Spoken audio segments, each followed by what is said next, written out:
ବେଙ୍ଗଲୋରର ଭୂତ ଘଟଣା।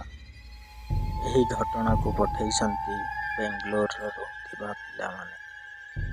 ତାଙ୍କ ନାମ ହେଲା ମଣ୍ଟୁ, ଚିକୁ, ରମେଶ, ଶିବା। ଆସନ୍ତୁ ଜାଣିବା ଗୋଟେ ସତ୍ୟ ଘଟଣା ବିଷୟରେ, ଯାହାକି ଆପଣଙ୍କ ଛାତି ଥରାଇ ଦେବ। ଘଟଣାଟି 2023 ମସିହା ଜୁଲାଇ 22 ତାରିଖ। ଆଜକୁ ପ୍ରାୟ ବର୍ଷେ ହୋଇଯିବ।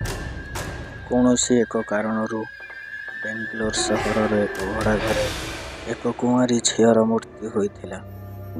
ତାହେଲେ ଆସନ୍ତୁ ଜାଣିବା ଭୂତ ଘଟଣା ବିଷୟରେ। 4 ଜଣ ସାଙ୍ଗ ବାହାରିଲେ ବେଙ୍ଗଲୋର ଯିବା ପାଇଁ। ସେଠାର କାମ କରିବେ। ବେଙ୍ଗଲୋର ସହରରେ ଯାଇ ପହଞ୍ଚିଲେ। ଯେଉଁ କମ୍ପାନୀକୁ ଗଲେ କାମ କରିବା ପାଇଁ, ସେହି କମ୍ପାନୀରେ ଏକ ମାଲିକ ଏକ ଘର ଦେଲା ରହିବା ପାଇଁ। 4 ଜଣ ସାଙ୍ଗମାନେ ସେ ଭଡ଼ା ଘରେ ରହିଲେ। 4 ଜଣ ଭିତରୁ 2 ଜଣଙ୍କର ନାଇଟ୍ ଡ୍ୟୁଟି ପଡ଼ିଲା। 2 ଜଣ ଗଲେ କାମ କରିବା ପାଇଁ। ମଣ୍ଟୁ, ଶିବା ରୁମ୍ରେ ଖାଇ ପିଇ ଶୋଇଲେ। ମଣ୍ଟୁର ନିଦ ହେଉନଥାଏ। ରାତି ପ୍ରାୟ 12ଟା ହୋଇଥାଏ। ରୁମ୍ରେ ଝରକା ପାଖେ କିଏ ଜଣେ ଗଲା ଭଳିଆ ଲାଗିଲା। ରାତିରେ ଛାତ ଉପରେ କିଏ ଜଣେ ଦୁମ୍ ଦୁମ୍ କରୁଥାଏ। ମଣ୍ଟୁ ଆଉ ଶୋଇପାରିଲା ନାହିଁ। ତାକୁ ଭାରି ଡର ଲାଗିଲା। ସେ ଶିବାକୁ ଡାକିଲା, ଶିବା ଶୁଣିଲୁ, ଏମିତି କିଏ କରୁଛି? ଶିବା ଶୁଣି ଜୋରରେ ଡରିଗଲା। ତାପରେ ତାଙ୍କର କିଚେନ୍ର କବାଟ ଆବାଜ ଆସିଲା। ମଣ୍ଟୁ, ଶିବା ଡରରେ କୁଣ୍ଢାକୁଣ୍ଢି ହୋଇଗଲେ। ଶିବା ଆଉ ସହିପାରିଲା ନାହିଁ। ତାର ଚେତା ବୁଡ଼ିଗଲା। ମଣ୍ଟୁ କ'ଣ କରିବ?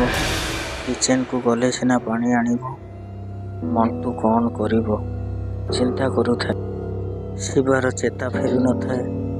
ମଣ୍ଟୁ ସାହସ କରି କିଚେନ୍କୁ ଗଲା, ପାଣି ନେଇ ଆସିଲା। ପାଣି ଆଣି ତା ମୁହଁରେ ପକାଇଲା। ଶିବାର ଚେତା ଆସିଲା। ସେମାନଙ୍କ କମ୍ପାନୀ ପାଖରେ ଥିଲା। ସେମାନେ ଭାବିଲେ ସେ 2 ଜଣଙ୍କୁ ଡାକି ଆଣିବା ପାଇଁ ରୁମ୍କୁ। କବାଟ ଖୋଲି କମ୍ପାନୀ ପାଖକୁ ଗଲା ବାଟରେ କିଏ ଜଣେ ଛିଡ଼ା ହୋଇ କମ୍ପାନୀକୁ ନ ଯାଇ ଫେରି ଆସିଲେ। ସକାଳ ହେଲା। ସେ 2 ଜଣ ରୁମ୍କୁ ଆସିଲେ। ମଣ୍ଟୁ, ଶିବା ସବୁ କଥା ସେମାନଙ୍କୁ କହିଲେ। 4 ଜଣ ରାତିରେ ରୁମ୍ରେ ଶୋଇଥାନ୍ତି। ଶିବା ଦେହରେ ଆତ୍ମା ଆସି କହିଲା, ତୁମେମାନେ ଘର ଛାଡ଼ି ପଳାଅ, ନହେଲେ ତୁମେମାନେ ସମସ୍ତେ କମ୍ପାନୀରେ ମରିବ। ମୁଁ ଯେତେବେଳେ କମ୍ପାନୀକୁ କାମ କରିବା ପାଇଁ ଆସିଥିଲି, ମୋତେ ଏଇ କମ୍ପାନୀରେ ମାରି ଦେଇଥିଲେ। ତୁମେମାନେ ଏଠୁ ଚାଲିଯାଅ, ନହେଲେ ସମସ୍ତେ ମରିବ। ସକାଳ ହେଲା। ସମସ୍ତେ ମିଶିକି ମାଲିକ ପାଖକୁ ଗଲେ। ଆଉ କହିଲେ, ବାବୁ, ଆମକୁ ଟଙ୍କା ଦିଅ, ଆମେ ଗାଁକୁ ପଳେଇବୁ। ମାଲିକ କହିଲେ, କ'ଣ ପାଇଁ?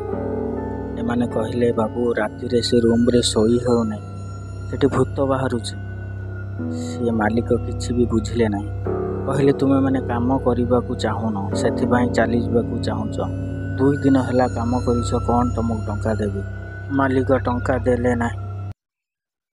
ସେମାନଙ୍କ ପାଖରେ ଯେତିକ ଟଙ୍କା ଥିଲା ତାକୁ ନେଇ ଗାଁକୁ ଫେରିଲେ।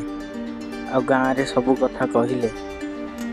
ଆମ ଷ୍ଟୋରି ଆପଣମାନଙ୍କୁ କେମିତି ଲାଗିଲା କମେଣ୍ଟ କରି ନିଶ୍ଚୟ ଜଣାଇବେ। ଲାଇକ୍, ସେୟାର କରିବାକୁ ଜମାରୁ ବି ଭୁଲିବେନି। ଆପଣମାନେ ଆମ ଚ୍ୟାନେଲକୁ ସବସ୍କ୍ରାଇବ୍ କରିନିଅନ୍ତୁ। ଆମେମାନେ ଯାହା ବି ଷ୍ଟୋରି କରିବୁ ଆପଣମାନଙ୍କ ପାଖରେ ପ୍ରଥମେ ପହଞ୍ଚିବ। ରହିଲି, ନମସ୍କାର।